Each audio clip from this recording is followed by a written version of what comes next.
last time. You went for dinner? Yeah. Whereabouts? Star. Sanctony. Oh, I haven't been there in ages, but it's very good. just you and the Me and good the lady wife? Yeah, father-in-law babysat. Yeah.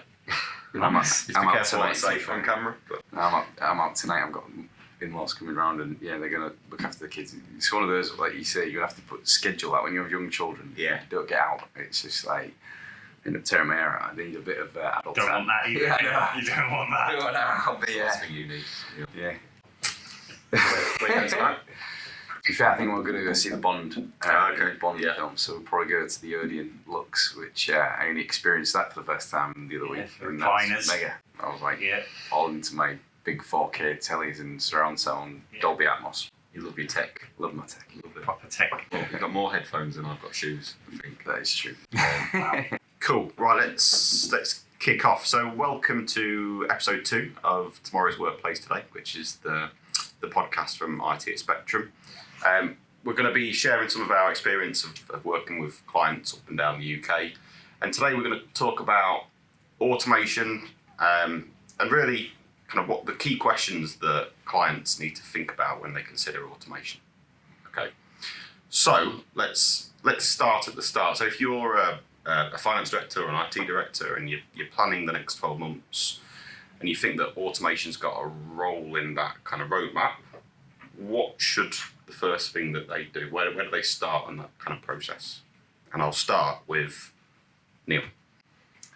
I guess from my perspective and speaking to a number of customers, they've got to assess their own processes to start with and sort of figure out where are the gaps, but a lot of the time, ironically, they're that busy doing the job, they feel the pain, and I suppose the quickest win or quickest, they sort of just put another body in place. And I think people are kind of pausing a little bit and sort of thinking, well, actually, is there a system that can automate this, or can we just not spend on headcount again? Can we just be a bit more streamlined? And they're sort of having to have a bit of a collaborative approach between finance, IT, and their own supplier base, because a lot of customers have got ERP systems and they start looking to market. And I'm having quite a lot of success with an ERP vendor where effectively they're having a conversation, they're talking about processes, and then they're sort of saying to the customer, actually, yeah, Neil can help in this scenario. So they're finding a specific use case. In my example, there's been quite a lot around accounts payable, although I'm seeing quite a bit more on sales order process as well. But yeah, it's highlighting that problem to be solved, I guess. Yeah, and I think that's the point, isn't it? There's so many processes when we talk about automation. It's a broad church. There's so many processes we can automate. So where do you start? Yeah, concur with what Neil said, but for me, it's generally even what you have is FD, ops director, whatever, will understand their own internal processes and understand where where there's bottlenecks and where they're experiencing pain. But as Neil said, often they haven't got the time to go, right, let's take a step back, let's plot that process, let's put it down on paper and go, right, where can automation software, where can that add some value, where can I get more out of my staff if I do that? So and I think that's where bringing in external consultants that understand business processes that have been in multiple different sectors can really add some value. They'll come and ask some searching questions. They'll be saying, do you need to do that? Yes, I do. All right, okay, why do you need to do it? And then by the end of it, you've got someone that doesn't live it day to day, just looks at it from a very sort of black and white perspective and say, right, so this is what you do and this is why you have to do it. And if we introduce automation, this is where we can take some of those manual steps out. How does that look? Well, actually, I hadn't thought of that. It's difficult when you're at the coalface. Sometimes you don't necessarily see what's in front of you. You don't necessarily see the opportunities. But I think for most FDs, it probably what they want to get to quite quickly is some sort of business case, some sort of quantifying the benefit. If I do this, what's going to come out the other side? Is that fair? Is that definitely. And I think the first one that they always look at is, okay, well, I'm paying this particular person to do a task, and it's X amount an hour, and I've got my NI, I've got my tax, I've got my pension sort of contributions, they've got holiday pay, all these other Sickness, bits that not forget sickness. Yeah, there's all these other bits that kind of add up, and then you think, well, hang on, they've got it in the back of their mind that they've got some technology available, and they might have some bits and pieces within their ERP, but there's always gaps. ERPs don't do everything, and CRMs don't do everything, so there's always a bit of a niggling sort of feeling that there's something out there. And I guess part of our job is to educate the marketplace on what is out there and what can be done. And a lot of the time when I'm trying to help them piece together a bit of an ROI, we look at a total return on investment over a period of time, 5-6 years, maybe even 10 years, and then map it out and sort of say, okay, where is it?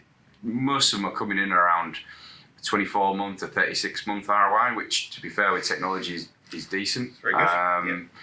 And a lot of the time as well, it's not the big upheaval of having to change ERP or massive CRM transfer and moving data around. It's the little bits around the edges that we sort of help with. So the ROI can be a lot quicker, and the project can be in and up and running a lot quicker. So by the time you've recruited a staff member, trained them up, well, that could take 6 months just to get them up to speed to a new role, and especially if they've not come from that background before. So again, I find that people are a bit more open to looking at technology now, and more embracing it. So So where do the benefits come from? So if you're an FD and you think, right, I need to go and ask my MD for some cash because I want to invest in automation. I need to put a business case together and do that. You've touched upon, you've got people, you've got headcount, you've got potentially not having to go and recruit another person to go and take on this task.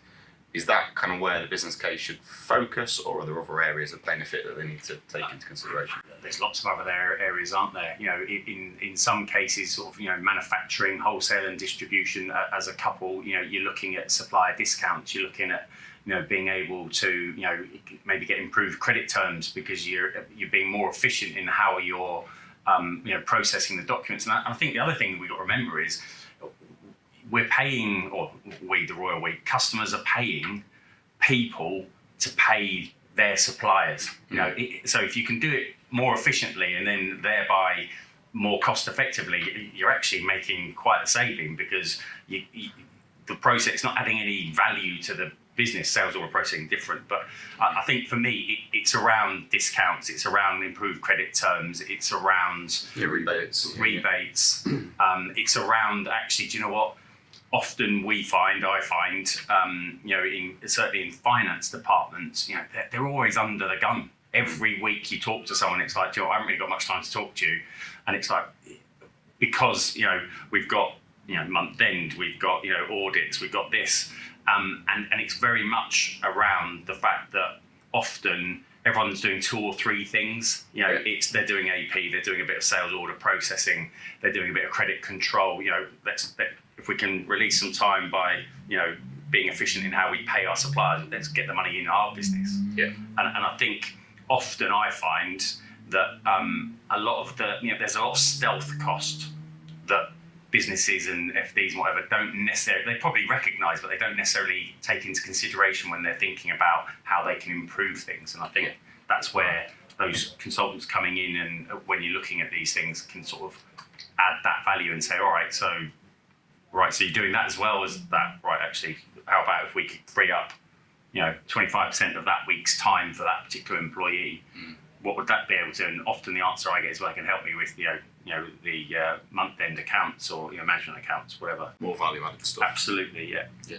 I mean, even if they don't want to engage with consultants, it's still, the process is still the same, right? You get the key stakeholders in the room, you get around a whiteboard, you try and understand where the potential opportunities are, and then you try and quantify those opportunities, and you turn it into a business case. And that's kind of the process that we would go through and that clients need to go through, either with support from somebody like us or on their own.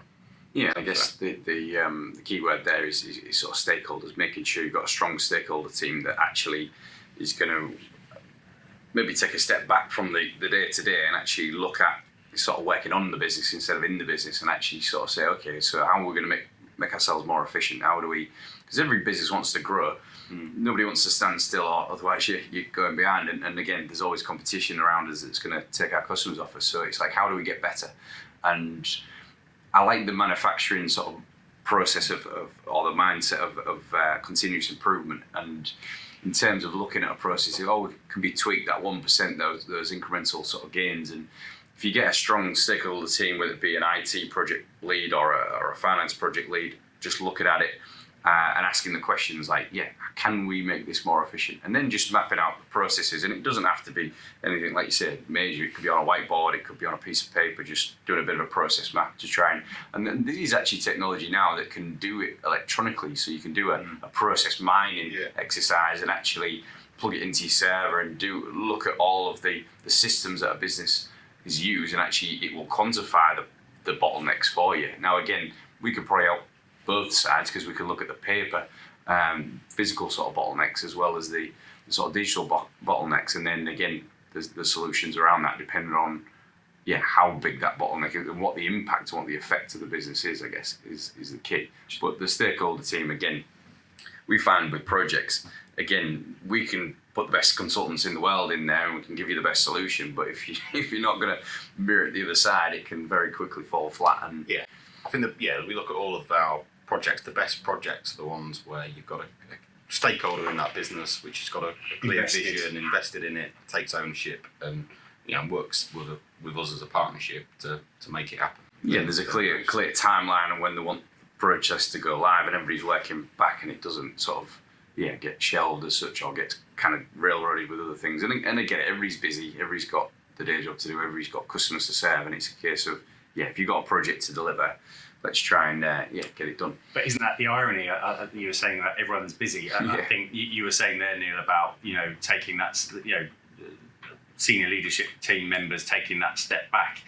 Actually, by looking at adding automation, which obviously the sort of the key underlying subject, it's like actually automation will allow you that time to take a step back and be more strategic. And you're right, a number of people say, I haven't got time, we're just always under the gun. It's that short-term pain for long-term gain, isn't it? It's kind of, but then I guess part of our role is to hold the hand throughout that process, that whole change management piece, and encourage them along the way, and obviously, so they can see the sort of light at the end of the tunnel. Okay, so if we've got to a point where an FD has said, right, actually, I want to invest in automation, and we think there's an opportunity in, let's say, sales order processing or accounts payable, or one of those that we come across on a regular basis, there's some key questions then that the FD, the IT manager, IT director have to answer. So one of which is, do you go and buy something off the shelf?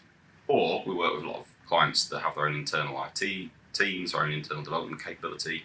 So do you build something yourself to meet your specific requirements? Or do you do something in the middle? And I think we can be unbiased in this, in the fact that we offer kind of all three of those options. We've got the development capability, we've got off-the-shelf products, but you've got to choose the right solution for the client at the end of the day. So what are the things that the client should be considering when they're looking at that and going, should I take something off the shelf, or should I actually build something internally? Who wants it? I'll jump in there. For me, I think it's around. We were talking about understanding your process and the steps in it.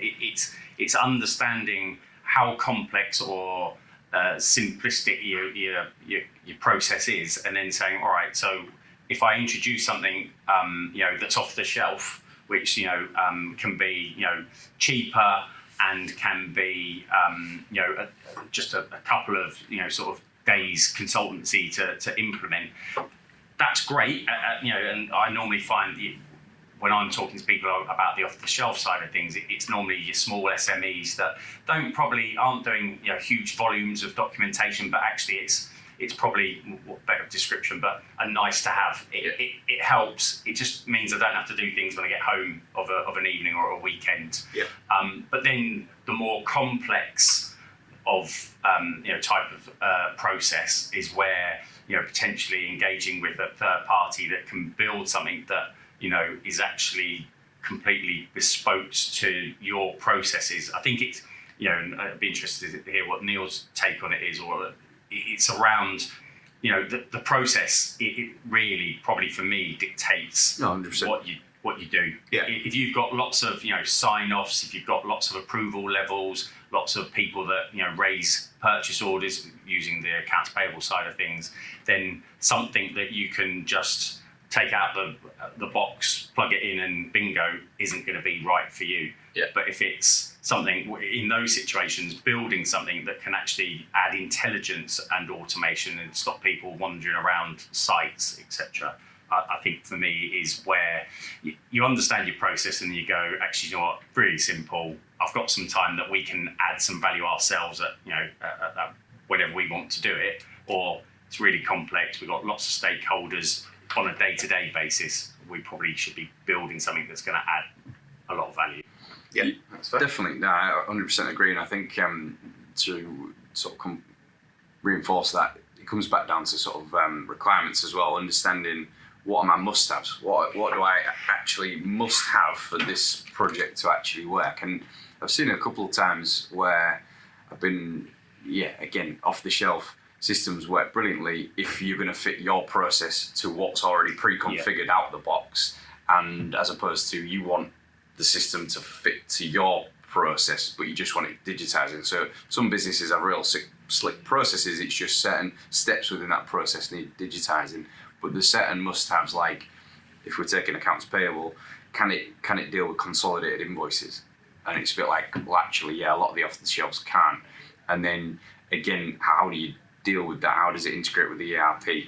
But on the flip side, there'll be certain businesses, like you say, smaller businesses that aren't doing the throughput, aren't doing the volume. And I think anything more than probably 500 invoices a month, it's probably, you need to drill into it a little bit more detail, and justifies looking at a bit more of a not bespoke build, but a bit more of a configured build. And then the off-the-shelf stuff, again, if you're doing 100, maybe 150 invoices, that'll work. Because again, you're looking at that 80-20 rule. So what's the 20% that contributes 80% of my time saving? And these, but again, from a delivery perspective, so if we look at solutions and delivering, if we've got a big pipeline of customers that are all happy with an off-the-shelf solution, you can get them in a couple of days as opposed to a 15-20 day project. And then on the flip side, I've been to see one of my customers recently that have been to market, they've looked at what's off the shelf, they've discussed their requirements with these different vendors, and nearly every one of them said, we can't actually do that. And then it's kind of forced them to look at a bespoke bill, which again, they've engaged with us from a warehouse management project, and they're looking at, okay, so how do we make sure we book goods in and track it through the warehouse, and it's all labelled and it's all barcoded, and again, we've got developers and a separate business that can do all that, but it's going to take longer. They know in their head it's going to be like a 24-month project potentially, and again, there's a lot of requirements in there, and it costs more money, but if it's going to get them the desired output that they want, it might be worth it. So what I'm hearing is it's a spectrum, excuse the phrase, but from at one end, if you've got quite complex requirements, quite niche, quite bespoke to you, then that obviously leads you down a build it perspective, either in-house or using third parties. If it's a very standardised process, potentially with low volume, then there may well be something that you could take off the shelf that will do a job for you. And I guess there is something in between where you're using kind of a low-code application that you can tailor and configure to your specific requirements, where you're not having to invest in development, and you can spin some stuff up pretty quickly as well. And I think that seems to be the future. Looking at the trend, it's that low-code, it's that platform, it's the sort of drag and drop ease of sort of plugging things in together. I think that seems to be gaining a lot of momentum. And like you say, it's interesting because there's certain things that you can get off the shelf pretty quickly. Like we've got things like PDF editing tools and things like that. So again, it could be plug and play within a matter of hours, ranging right to like I mentioned, the sort of bespoke stuff. So, but the low code bit in the middle, I think, does both. I guess you've got a very strong toolkit, I guess, and you're picking the right things to fit your processes. So it's still quite agile, and it's I guess ways of working, I guess, and then. But from a delivery perspective, you're not having to wait 24 months. It could be a lot shorter, and then it's about getting those quick wins in, getting the return on investment, because the world moves so quickly now. It's yeah. And it's surprising, isn't it? Even a process like accounts payable, which most people would think is pretty standard from business to business. Yes. You know, we've done 100 plus accounts payable projects over the years, and probably every single one is slightly different in some way. They all have their own little nuances, don't they? And that's that's where it kind of differs. It is that it isn't a generic process. Ultimately the end result is, yes, the information gets into your finance package or your ERP system. Yeah. It's more on the receipt of your invoice through to getting that information in, the journey that document or information goes on. And yeah, you're right, 100 plus projects, and I don't think I've ever come across two that are the same. Exactly. Even if they're using the same ERP system, even if they're in the same sector, there's always little nuances that mean actually that there are differences that need to be taken into account. So, but at the other end of that, for accounts payable, you wouldn't necessarily want to go off and build your own OCR engine, because actually you've got OCR is quite a mature technology, and it just wouldn't make sense to go and build your own, would it? No, not at all. I think there's plenty of stuff out there. Again, it's mature technology, like you say, so there's quite a lot of plug and play sort of systems or companies like ourselves that can take the best of breed that's out there and pull it together. And right at the entry level, people have got apps now that they take pictures of receipts on the phone for expense management, or right through to the big machine learning stuff. And again, AWS, Google, they've all got these facilities that you can plug in and make work. Use OCR. Yeah, that's fair. Right, on that actually, so one of the conversations we have with clients a lot is, do we go down an on-premise route or do we go down a cloud route? Yeah, and I think it's fair to say we're probably seeing a gradual shift in time on that discussion. So what are you hearing in the market? What are people saying when it comes to that?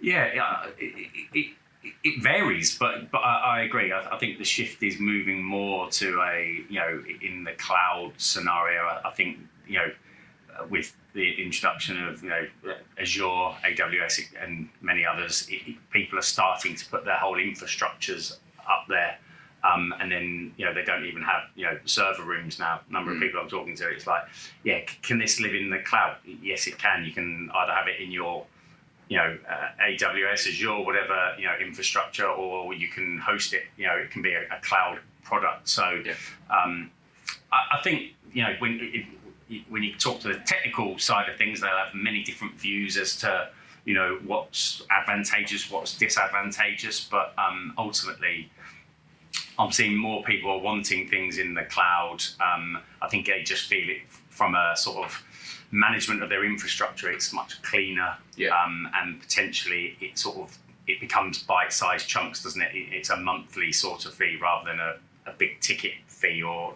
whatnot. So I think for me there's advantages to both, and I guess having that flexibility to be able to offer both can help you cater for each different individual client's requirements. Yeah, you make a good point actually, because it's not just as simple as is it on-prem or is it cloud, is it? Because you have kind of cloud native products, you have on-prem that you can stick in your own server room if you've got one, or you could take that kind of proprietary license and stick it into AWS in your own private cloud, for example. So there's different combinations that clients need to consider when they're having that discussion. Yeah, and I think it comes down to personal preference as well, because again, people have preferences, whether they like Google, whether they like Apple, whether they like Android, or iOS, or all this type of stuff. So again, I find talking to business owners and the IT sort of teams, depending on which way they are still focused, some are hell bent on, no, I like my server in my server room and I want it on there because I can reboot it and I can do what I need to do, as opposed to, it's locked away in a cloud, and if my internet connection drops, I'm struggling. So there's pros and cons for both. But I think with the network and the infrastructure from 5G and fiber broadband, all that type of stuff, the connectivity side of things that we've seen previously that halted the cloud, I think that's changed. And again, you look at the fact that AWS and Google and all the rest of them, that there's an upward trend massively. So there's an adoption is definitely changed, but you hit the nail on the head in terms of, from a finance perspective, it's flipped it to more of a SaaS sort of monthly subscription, so there's a financial implication. Are we doing this as a CapEx project, or are we doing this as an OpEx project, or a bit of both? Because really, a lot of the time I'm finding customers will pay for the setup cost year one, and then they'll pay the ongoing sort of SaaS monthly licenses as an OpEx ongoing. And there's pros and cons for both. Some companies I'm finding are going down the on-premise route, and there's even funding available now for this type of thing, this sort of digital transformation adoption. And what I'm finding, I've helped a couple of my customers go down that route, and they've been able to definitely get part funding, or up to 50% funding from a setup time. It's just the ongoing licenses are obviously up to the company to sort of take on board. So I think there's even super tax deductions that you can get for certain things. So there's definitely incentives for businesses to start looking at this type of stuff. And then you're right, it's more of a bigger strategy. And I've seen quite a few companies. One asked me yesterday, he's already got a lot of his ERP already hosted in an Azure environment. And from our perspective, we're quite flexible, because we can sell him the on-premise version if he's going to host it in his own environment, and that just means he's going to get a perpetual license as opposed to a SaaS model. So yes, okay, his year one setup costs are a little bit more, but then his monthlies are slightly less. And that just comes down to how the business like to procure things. I've seen businesses, like even if you look at vehicle fleets, that used to be that people used to buy all the fleet of vehicles, and now there's a big shift to sort of leasing them and keeping the cash in the business. I think it's that subscription economy, isn't it? That people are more used to that. From a B2C perspective, you pay for Spotify, you pay for these kind of monthly subscriptions. Yeah, 100%. iTunes and iCloud. I think that's moved into business. Yes, absolutely. So what are the other considerations, I guess, when you're speaking to IT directors and they're and ahhing around, do we go the cloud route, do we go on-prem? What are the things that they're going through in their head? For me, like, security is a big one. Making sure that the data, again, with the whole GDPR thing, and they want to make sure that the data is secured in a particular data center. So we've got certificates that sort of show that it's within the European Union, and it's locked down in certain data centers. The other one is sort of connectivity. Has it got the right APIs to actually link the systems together? And if not, how do we link that? Because if it's in someone else's data center, getting to the back end of that where we would be able to on-premise, it's how do we actually link those things together?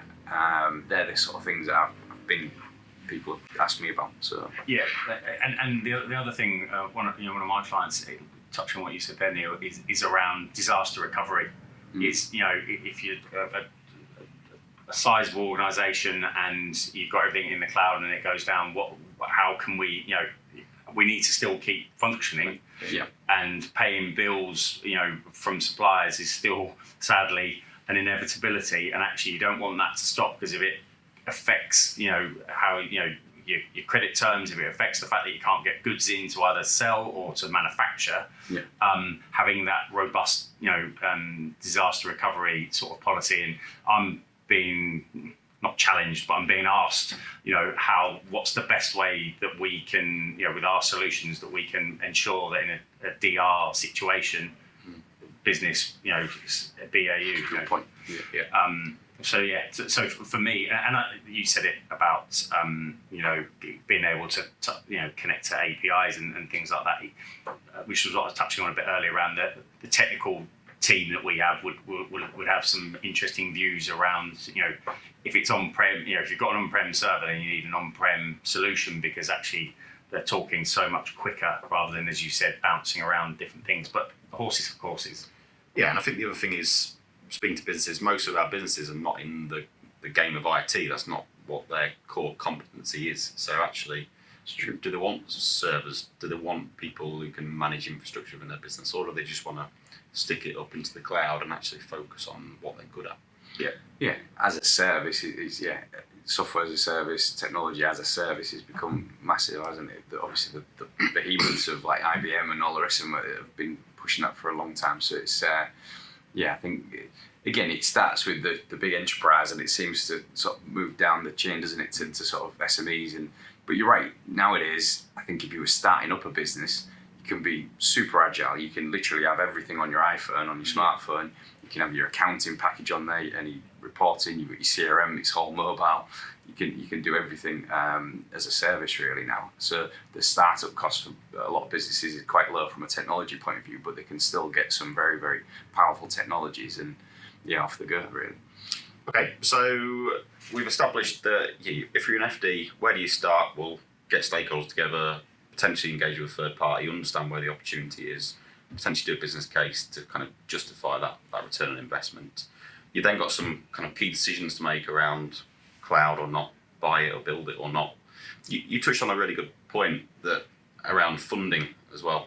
So they might have gone through that and then gone, actually, it would be great if we could tap into some funding. So if they've got that kind of thought process, where do they start? Where should they start looking?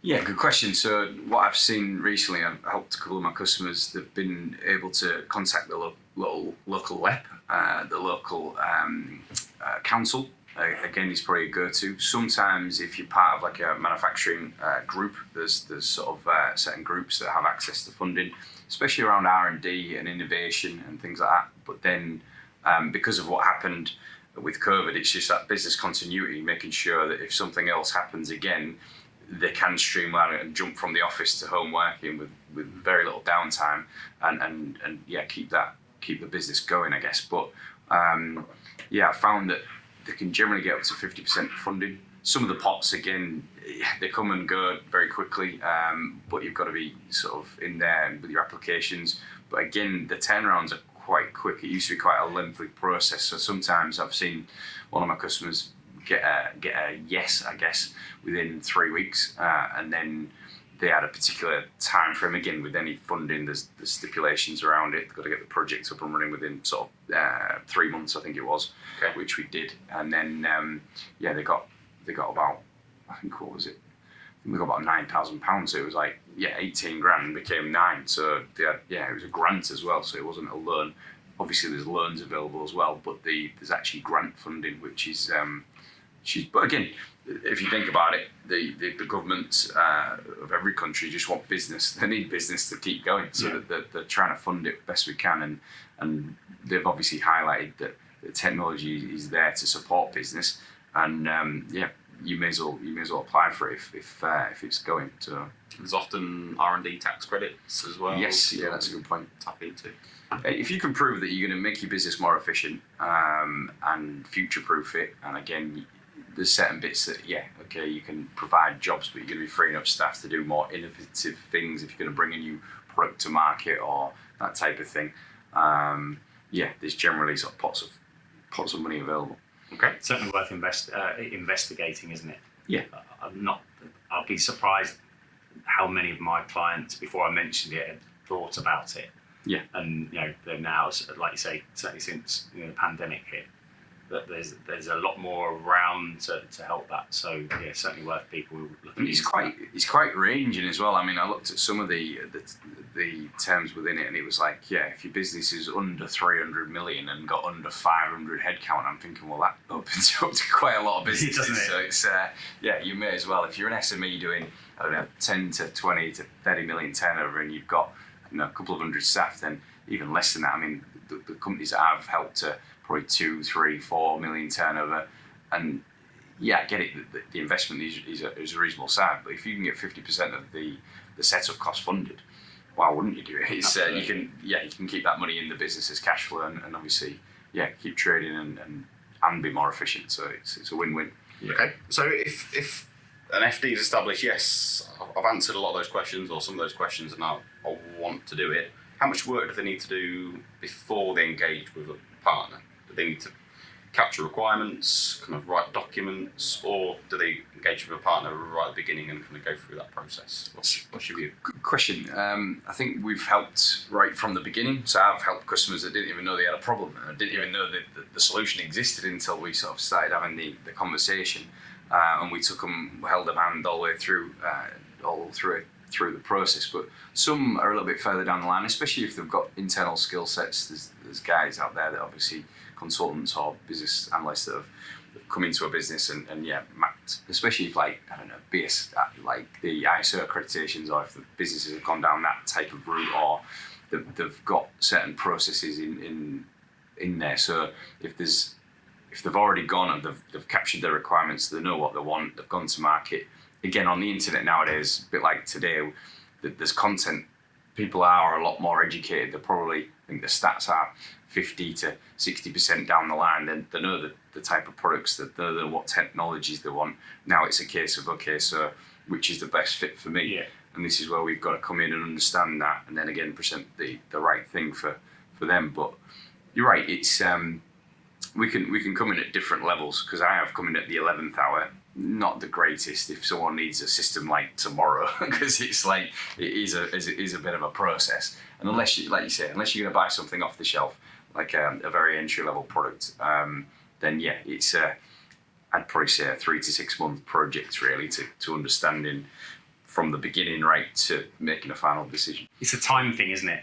For me, I think it's as you said, you can bring someone in either externally, or you can have a little project group. I've had customers that have developed their own little project group that's like, right, we want to address X, Y, or Z, and at any point they may want to understand their own processes and then bring a third party in, or manage it themselves, or actually, as you say, Neil, actually not aware that they had a problem, or there was moreover actually were aware that they had a problem, just didn't know there was a solution. And then bringing someone in. So for me, the answer, Steve, is more around at any point you don't have to do too much if you don't have the time or the inclination, or if you have the time and the inclination and you want to sort of break your own processes down, then brilliant. That's a head start, and probably helps from a discovery, sort of user story perspective, where you're